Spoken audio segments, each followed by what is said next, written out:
Eu tô fazendo uma série de vídeos onde eu tô repercutindo a mídia e da mais ampla, do mais amplo espectro, tanto mídia mais militante à esquerda, quanto mídia mais voltada à direita, sobre o caso do general Gonçalves Dias e sobre o dia 8 de janeiro. E aí, a gente vai começar agora avaliando essa matéria que foi publicada aqui pela Bia Kicis. Só dá o like antes, curte, compartilha, isso é importante, tá bom? Então, você vê, eu acordo num sábado de manhã para poder estar gravando um vídeo para vocês. Isso aí, pelo menos esse pouquinho de esforço, sábado, domingo eu não paro, eu tô aqui com vocês. Merece um like aí pro YouTube entregar para mais pessoas, né? Beleza? Brincadeira à parte, vamos falar de matéria que eu sei que você tá aqui por causa disso, né? Olha só, a Bia Kicis, que é a deputada federal, ela pôs a seguinte postagem aqui. Revista Oeste é a fonte da matéria, sempre cito a fonte para vocês. Exclusivo. Troca de mensagens confirma que Gonçalves Dias, o general do Lula, pediu fraude em relatório da ABIN. Ex-ministro do GSI pediu ao então diretor do órgão de inteligência para retirar seu nome de documento enviado ao Senado. E aí, cumpre aqui esclarecer que há uma mudança de postura muito grande na atuação, inclusive, dos parlamentares de oposição. Por quê? Porque antes muito mais combativos, hoje eles têm aquilo que a esquerda queria que eles tivessem. Medo de falar realmente o que pensam. Que, principalmente os parlamentares, que tem o artigo 53 da Constituição, que dá a imunidade parlamentar, são alvos mais fáceis hoje, o que é uma inversão de valores sem precedente.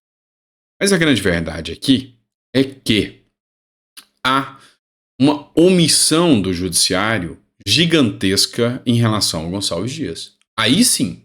Por quê? Porque tem mensagem onde ele pede para que seja retirado dados de um relatório oficial, falsificação de documento público. E sabe o que mais chama atenção? O Saulo, que foi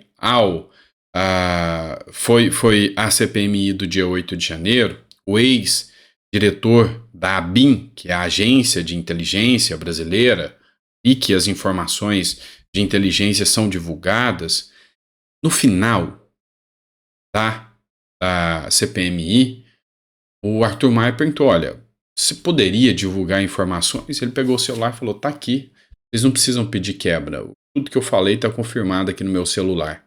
E é a partir disso que isso aqui vazou. Porque se isso aqui presta atenção, se fosse alvo de uma busca e apreensão o celular do Saulo pelo judiciário, ninguém saberia o teor disso. Como ele entregou a CPMI, deu acesso para que a oposição visse o que estava acontecendo. E aí, nitidamente, coloca o G. Dias, o Gonçalves Dias, na berlinda. É isso que aconteceu. E aí, agora a gente vai mudar de pauta. Vamos falar de traição. Vamos lá. Bolsonaro, você que deve acompanhar o Bolsonaro, acompanhou os últimos 4 anos do governo Bolsonaro. Bolsonaro tem a chance de ser traído? Vamos lá, vamos entender. Teve traição contra o Bolsonaro nos 4 anos? Eu acredito que a sua resposta é sim. E aí deve estar passando N nome na cabeça de vocês. Sérgio Moro, deve estar passando Joyce Hasselmann, Frota, enfim. Uma lista. Você deve estar pensando Mandetta, um monte aí. Tá? Pois é. E a questão do Mauro Cid? É a verdadeira pescaria de provas. E aí o jogo vai ficar mais pesado um pouco com relação a essa questão do Mauro Cid. Presta atenção por quê. Hora Brasília. Por que eu quis trazer? Porque esse jornal aqui é um jornal mais voltado à direita. Hora Brasília. É a fonte. Mauro Cid pretende confessar participação em esquema de joias e apontar Bolsonaro como mandante, diz advogado. Tá? O advogado do Mauro Cid já confirmou e falou, não, Mauro Cid vai prestar todos os depoimentos. Ou seja, o que o Mauro Cid está atrás? De uma delação premiada. premiada. Matéria do Povo Online que eu trago para vocês. Mauro Cid vai confessar esquema de joias e dizer que Bolsonaro foi o mandante, diz revista. O tenente-coronel Mauro Cid, ex-ajudante de ordens do presidente Jair Bolsonaro, deve confessar que vendeu as joias recebidas pelo ex-chefe em agendas oficiais e transferiu o dinheiro para o Brasil e entregou os valores em espécie para Bolsonaro. A informação foi confirmada pelo advogado criminalista César Bittencourt para a revista Veja. Durante a semana, o advogado que acabou de assumir a causa deu sinalizações neste sentido. Cid estaria disposto a dizer que participou da venda de joias que foram dadas a Bolsonaro como presentes, mas não poderiam ser comercializados por se tratarem de bens públicos. Conforme a revista, o ex-braço direito do presidente vai confirmar em depoimento que ajudou na venda dos objetos de luxo nos Estados Unidos e entregou os valores a Bolsonaro. Vamos lá. O que eu posso falar com vocês em relação a esse caso das joias? E a gente já comentou muito sobre isso aqui. O primeiro ponto. Caso das joias. A ilegalidade? Não. Pelo menos a princípio não. E é lógico que isso aí vai ter que ser apurado. Mas da forma que a imprensa está vendendo, tem coisa aqui complicada. Por quê? Existia uma resolução, essa resolução da época do Temer, dava a interpretação de que esses poderiam ser bens de uso personalíssimo do presidente. O que, na minha visão, é uma aberração, tá? Desculpem. Eu falei para vocês, desculpem que pode até ser legal, mas é imoral o que o Mauro Cid e essa turma fez. Dizem que houve uma movimentação de mais de 7 milhões de reais com esses itens, tá, das joias. Tá? E aí, eis a questão. Se eu acho imoral Lula ter feito isso, não há que se dizer que eu vou achar moral agora. E outra coisa, o porquê que não foi declarado? Tá? O porquê que não foi feita essa declaração antes? E aí o que aconteceu? É óbvio que dentro dos ditames legais eles agiram com base nessa interpretação. O TCU pediu para que eles justificassem, eles foram e devolveram esses itens. Tá, mas o Mauro Cid agora tá preso. Ele tá com o dele na reta. E agora o pai tá com risco de ser preso. E aí, meu amigo, vai dar repercussão. É óbvio que isso vai dar repercussão. É óbvio que isso vai buscar chegar até o Bolsonaro. E aí, o Mauro Cid vai buscar essa delação premiada. E aí, aquilo que era só imoral pode passar a ser ilegal. Por quê? Não foi feita essas declarações. Se foi feito no ano passado, essas vendas, Bolsonaro declarou isso no imposto de renda. E assim, um espirro do Bolsonaro é um crime gigantesco. Um mensalão do Lula é algo normal. É assim que funciona hoje. Então, isso aqui vai dar dor de cabeça ainda para o Bolsonaro. Bora falar de judiciário? O Senado, que é o responsável por fiscalizar o judiciário, está tecendo críticas, principalmente a oposição. Mas não passa disso.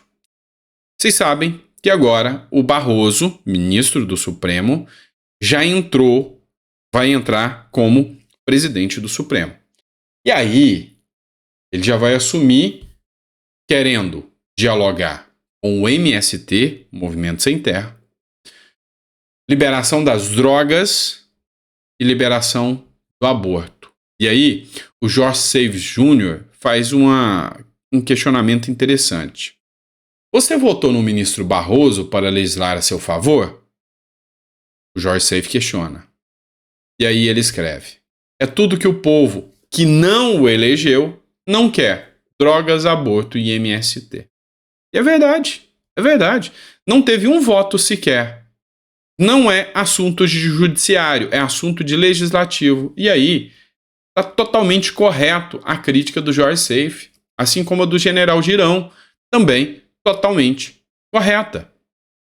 Comunidades terapêuticas alertam o STF sobre riscos da discriminação da maconha. Querem liberar as drogas. Drogas não. A sociedade não aprova descriminalização do porte da maconha. As comunidades terapêuticas estão na linha de frente no tratamento dos dependentes químicos. Elas merecem ser ouvidas, assim como famílias de usuários de droga. E a verdade é única e exclusivamente essa. Não é medida do judiciário legislar. Não é medida do judiciário tomar pautas públicas como MST, aborto e drogas. Isso não é papel do judiciário. Não é. O judiciário não teve um voto sequer para fazer representação eleitoral. E eu vou te falar que, na minha visão, e aqui como jurista eu trago esse ponto de vista, uma vez que nós temos pontos de diálogo sensível, a gente deveria fazer valer o artigo 1º da Constituição. Como? Todo poder emana do povo, que o exerce por meio de representantes eleitos. Joga isso aí de lado, porque eles já não andam representando ninguém. Ou diretamente. É aqui que a Constituição tem que se fazer valer. Vamos lá. Assuntos sensíveis de discussão plena.